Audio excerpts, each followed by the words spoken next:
Good afternoon, Tom. I know there are several scientists working on exploring consciousness and the physical aspects of it, what might be the physical aspects of it, such as Stuart Hamerhoff and Roger Penrose and the microtubules. What might be happening there with that? It's an interesting question, Donna, and it all hinges on understanding the nature of a virtual reality. When you have a virtual reality, you have a computer and a player engaged in a game with each other. Then there's the actual virtual reality, which is eye candy that the computer computes so that the player can look what's going on in the game and can see it. A printout to the player would not work very well. But to see it on the screen, you can see, oh, there's a monster and he's coming your direction. You better get ready. So you can see what's going on in the game around you, things that are interacting with you. So that's the virtual reality. That virtual reality doesn't actually exist. There are no elves and barbarians and monsters running around somewhere in computer land. That's just computed eye candy for the player to understand what's going on in the game. All right. Now, these games are based on a rule set. All the games have rules, and the players have to work with their avatars within these rules. In other words, if your elf or your barbarian falls off a cliff and lands on the rocks below, then they get damaged. Now, that may be reflected in losing hit points, but it's the idea they've been damaged because they fell. If your avatar stays underwater too long, it will drown. Your avatar is suddenly dead because it didn't come up for air in time. And there the game just has a time limit. If you stay underwater for longer than a certain period of time without coming up, well, your character dies. Okay. So these are the rules of the game, how the characters work. Some characters can fly, some have magic, some are strong, some are very resilient. They all have different attributes according to the rules. Now, the player is a life conscious thing, right? You're the player. You are playing World of Warcraft or The Sims. So you're the player. You make all of the avatar's choices. You decide what the avatar does. You are the avatar's consciousness. Okay, you make choices. You're aware of time. So you are the consciousness. So let's look at that from our perspective. We are, you and I and everyone else here listening to this, you are a piece of consciousness. You're in a virtual reality. Your avatar is a human being. You're a piece of consciousness. You're logged on to that human being to make all of its choices for him. You are its consciousness.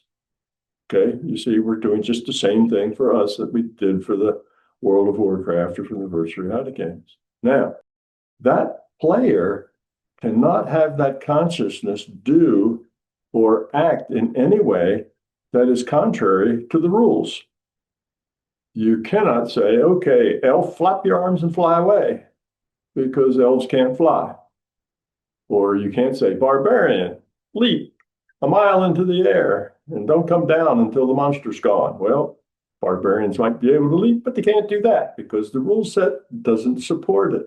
So everything that your avatar can do has to abide by the rule set of the game.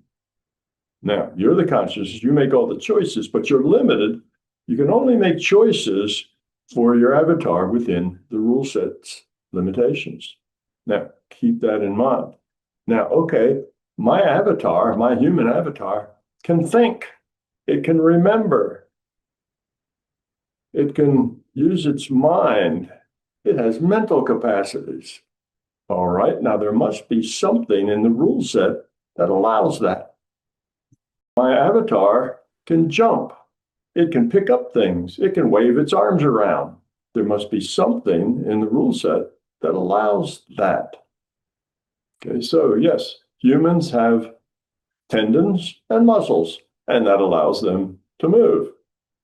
Okay, so if you look at a human and you examine that body real well, you do some close examination, maybe you even cut some humans open and look at what they do after they're dead and see how they have tendons and how those tendons pull muscles. And you understand, oh, that's how humans move their arms.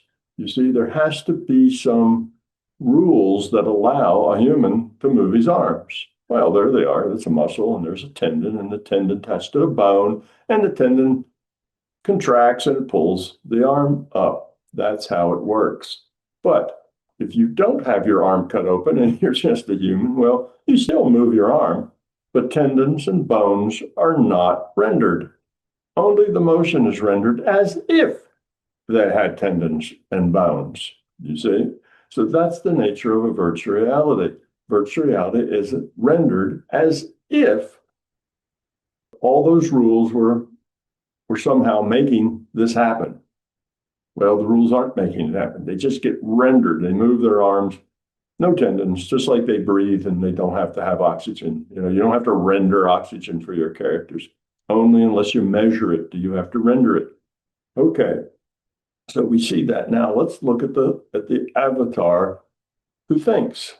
Well, there has to be something in the rule set that allows that avatar to think. It's the same thing. And it also is an as if. You render an avatar and you render it thinking or doing things that make it look like it's thinking because somehow in the rule set, there's a possibility that this avatar can think. Now, but actually, it's not really thinking because you're not rendering its brain, just like you're not rendering its tendons and its muscles. It's not really thinking, it's just eye candy. But you make it operate as if it were thinking. So there has to be something in the rule set that allows it to act as if it thinks. Otherwise, it wouldn't be able to. So now you look at the things that Penrose and Hammerhoff are doing and others. It's not just those two, but we just pull them up as probably the most obvious example. And they're doing research trying to connect quantum computing, I guess we'd say, in microtubules inside a brain. And for this, they're saying that's what allows humans to think. Well, not really. Human thoughts are done by the consciousness. That consciousness is doing all the thinking for the human. But you need to have some mechanism to say, oh, a human can think as if they had a brain. Now, humans don't really get rendered with brains because you don't render something that nobody can see. That's a waste of processes. So humans act as if they had brains, and brains act as if the rule set supported that. Because otherwise, a human couldn't think if they didn't have something in the rule set that allowed them to do it. A bird couldn't fly if there wasn't something in the rule set that allowed it to do that. A human couldn't bend his arms if there wasn't something in the rule set that allowed him to do that. Levers. Tendons and bones are really levers and cables. So you have to have something in the rule set that allows the avatar to do what the avatar does. So there needs to be something in the rule set that allows humans to think, because humans appear as if they had a brain, even though they don't. Well, that brain is the consciousness making the choices. But still, the thinking capability is going to be in the rule set someplace that allows that to happen. So what'll happen is that if, let's say, that just take a wild guess, that Penrose and others working on this quantum physics of in the brain and so on, what if they do come to some kind of understanding of how quantum physics enables a brain to think? Well, all they've done, they haven't found consciousness. They haven't found the creation of consciousness. What they've found is just like the people who found tendons and bones. Oh, look, tendons and bones. This is how the arm moves. Oh, look, microtubules with quantum computers in them. This is how the brain works. And then the simulation will simulate an avatar with moving arms and legs as if it had tendons, and it will model a human being as if it had a brain that was doing these things. You see? So they might actually. Now, I don't know whether they'll be successful or not. It's a little far-fetched, but they might be able to explain that. And if they do, they will be doing the same thing for the brain that people 200 years ago did with tendons and muscles and bones. In other words, they'll discover the mechanism that makes it possible for the rendering engine to render moving arms and moving legs. There's something in the rule set that allows that. Well, now we have thinking avatars, and there's something in the rule set that allows that. And that may be these supercomputer microtubules that they're trying to associate with the possibility of them enabling humans to think with a brain as if they had a brain. But we know humans really don't have brains because they are avatars. They don't have livers or spleens or circulatory systems or blood or anything else until they get a cut and then, oh, there's the blood, as if they had a circulatory system. So you only render in virtual reality what people look at, but you have to have a rule set that enables that function to exist, because the consciousness can only do with that avatar what the rule set says is possible. You see? So that's where it comes in. So Hammerhoff et al. And all the other, there's probably, I just named those two because I don't know others working in the field, but there's probably dozens of others that should be in this list that are working on trying to show how the brain creates consciousness. Well, that's the wrong thing. They're not showing how the brain creates consciousness. You don't create consciousness in something physical. What they're showing is the mechanism that supports a consciousness from thinking the thoughts for its avatar, making the choices for its avatar. Otherwise, if there was nothing in the rule set that allowed an avatar to think, then the consciousness would be working with an avatar that was dumb as a rock. They'd say, oh, these avatars, all you can do with them is make them waddle around and spit, and that's all they can do. Can't make them think because they don't have anything fundamental that allows them to do that. So now I'm the consciousness, and all I can do with this avatar is make it waddle around and spit. That's it. I can't make it think because the rule set doesn't support that. The rule set doesn't support it flying. The rule set doesn't support it running faster than a speeding bullet. The rule set limits what it can do. So that's what they're going to do. They think they are going to come up with a source of consciousness, of the brain creating consciousness. They're materialists, so that's what they're trying to do.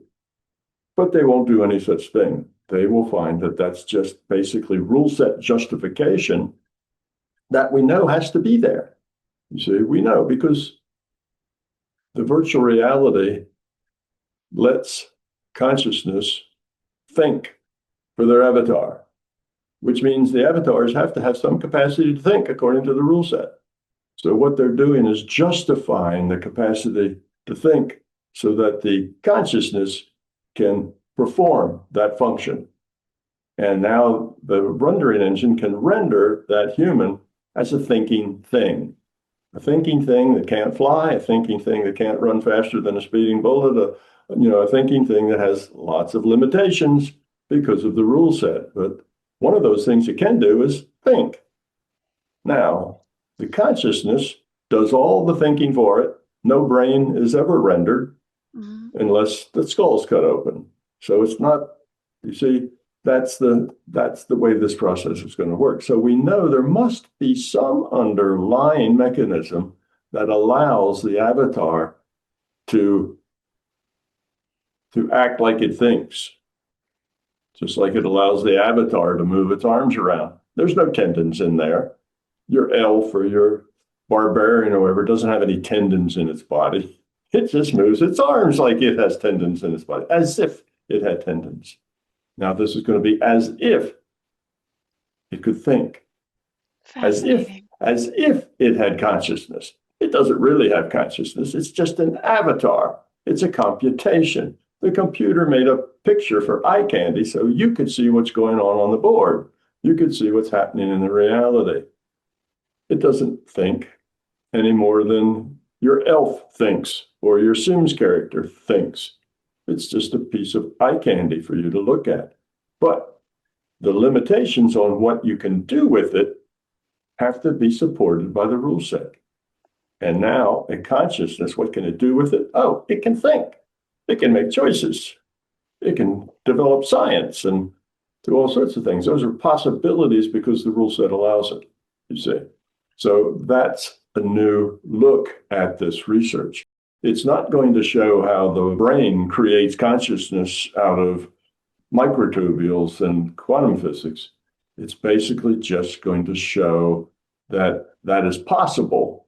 Therefore, the consciousness can do that. The consciousness can play this character as a thinking character because the rule set allows it. So all they're going to do is they're going to do the same thing for thinking that the physicians of old did with bones, tendons, and muscles. They're going to create the as if we are just rendered characters. We're avatars. We don't have brains, we don't have muscles, we don't have tendons, but as if these characters move as if they had bones and tendons and blood and livers and kidneys and all of those things, as if they had that ability. Well, they also, as if they could think, as if they had tendons, as if they could think. You see, it's the same thing, but they're just, Fascinating they analysis. are just eye candy. There's just a shape that does things. And that shape's arms moves like it has tendons and muscles, just like ours do. That's why it can move that way. It can't, turn into something else. It has to do that because that's what the rule set supports. It doesn't support that arm growing to be 10 feet long and then coming back to its normal shape. It doesn't support that because the rule set doesn't support that. So the consciousness can't play that, which, the rendering engine won't render that. So, but it can render something that appears to think.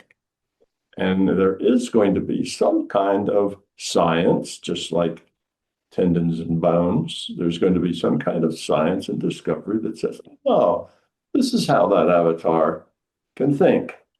This is what lets consciousness make all the choices for that avatar. Otherwise, if it didn't have this way to think, then there would be no choices. The avatar would be like an amoeba or a dog or a cat. It would be very limited in its ability. Dogs and cats can think too, but only up to certain levels, and it's the same sort of thing. So there is a mechanism that does explain the capacity of a human avatar that's nothing but eye candy to think, you see, and it's in the rule set. And that's what allows consciousness to make our choices for us. There is no So brain. interesting. Yeah, there is no brain. There is no liver. There is no circulatory system rendered, except when those things are brought out to the surface that you can see. It's all The about the brain. rule set. Does that apply also to the as if scenario? Does that apply to the photons and things that don't exist really exist in physics, but it as if this thing Sure, did it's as if, exist? yeah, all of it is as if. In other words, everything that can happen here happens here because of the rule set. The rule set allows it. And because the rule set allows it, the rendering engine can render it that way. So, yes, everything that happens here has to be rendered. This is a virtual reality. Everything in the World of Warcraft, everything in The Sims is rendered. None of those people walking around in The Sims have muscles and bones. None of them have that. But if they cut their finger, it might bleed. You might see red stuff running out of their finger where they cut it because that's visible now, so then you get to see it. But that doesn't really mean that they have a heart inside their little Sims character body that's pushing blood through a vein. It's as if they had that, as if they could think. So you need some kind of understanding, some kind of science, but science is the rule set. That's what we call science. It's coming up with the rules.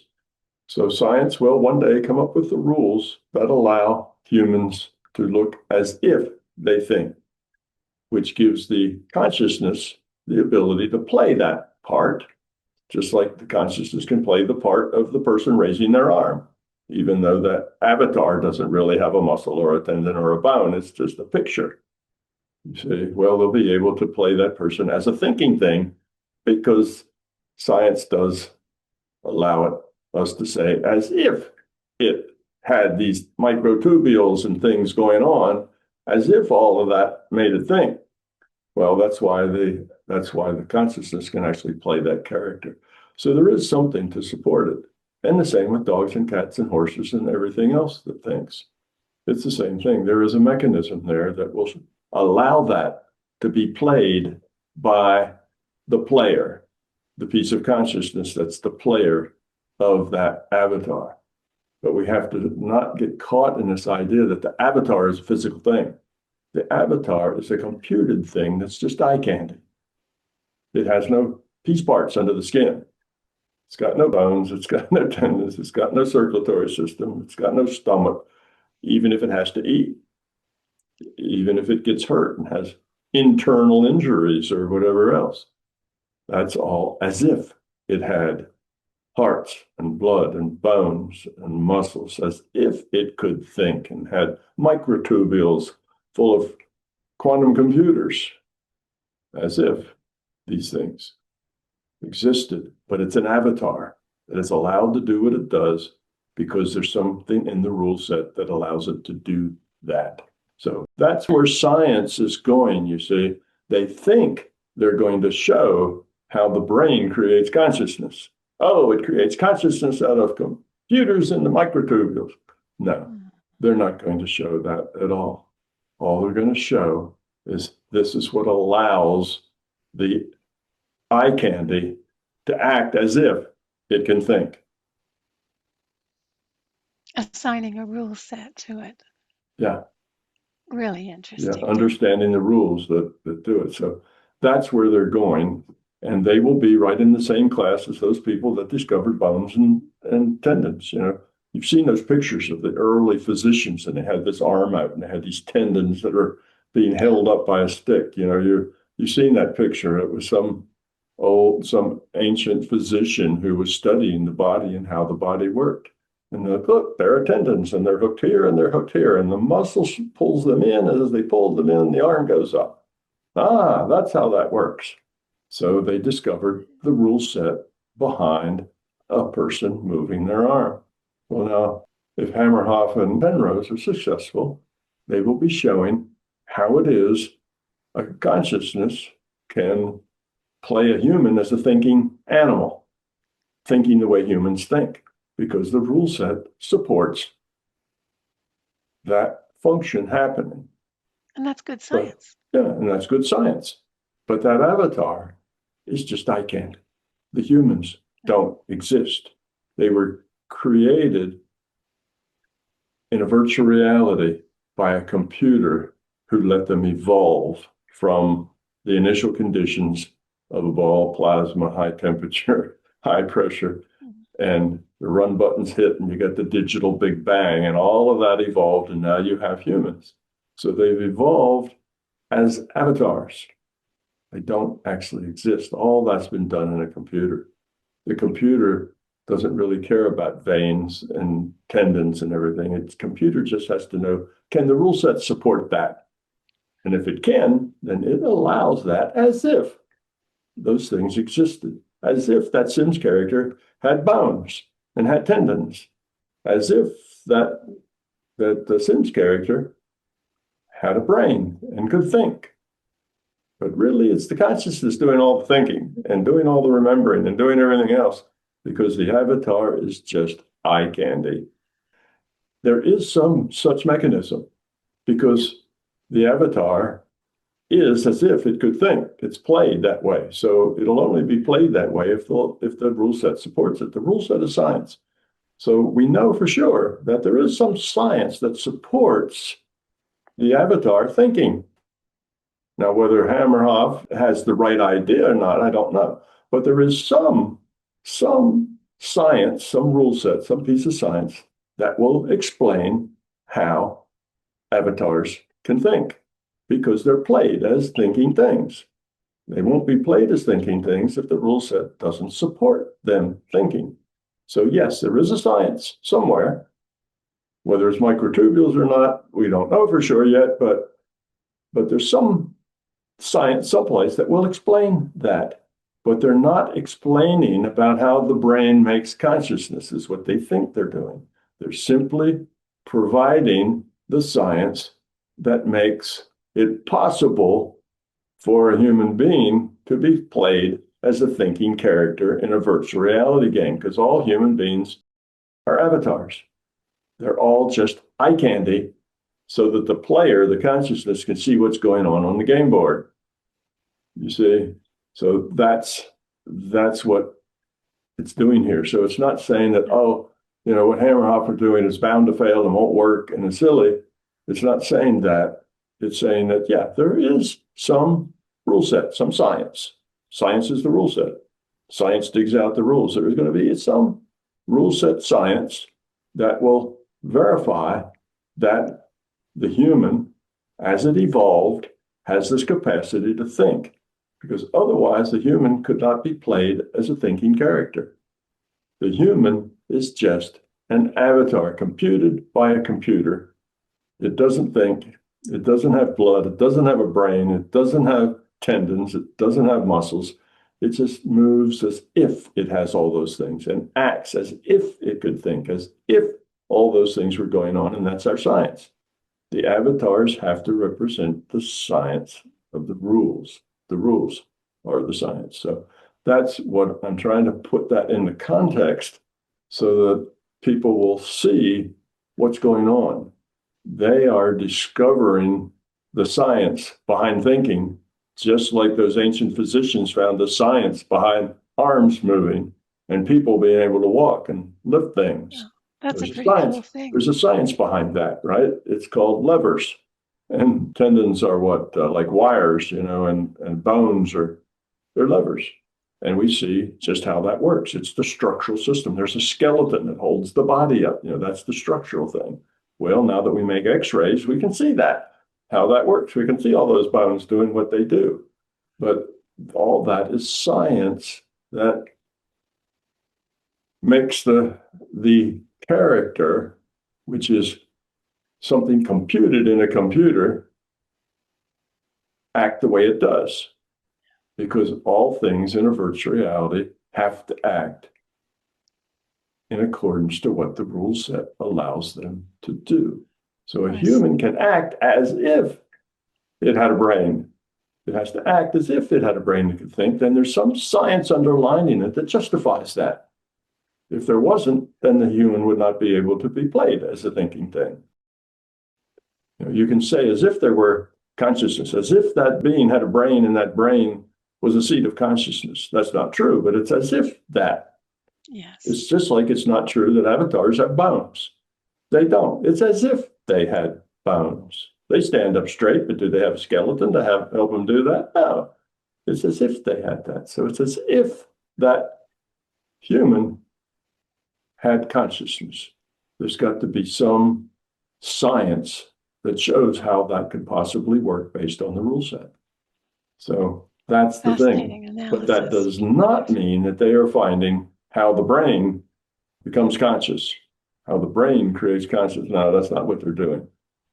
It's not what they're doing at all.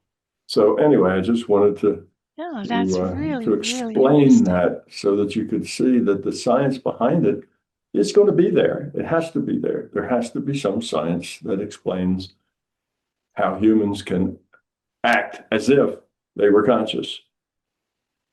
That science is there. But that science is not telling you anything really about consciousness. It's just enabling that avatar to act as if it had consciousness.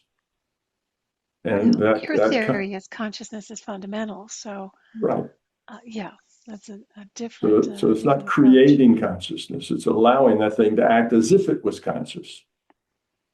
So the player can play it as if it was a conscious thing, even though the player is making all the choices. And it really doesn't have a brain or anything else inside its body. It doesn't have any bones or tendons either. It doesn't have any of that stuff, but it acts as if it had all of those things.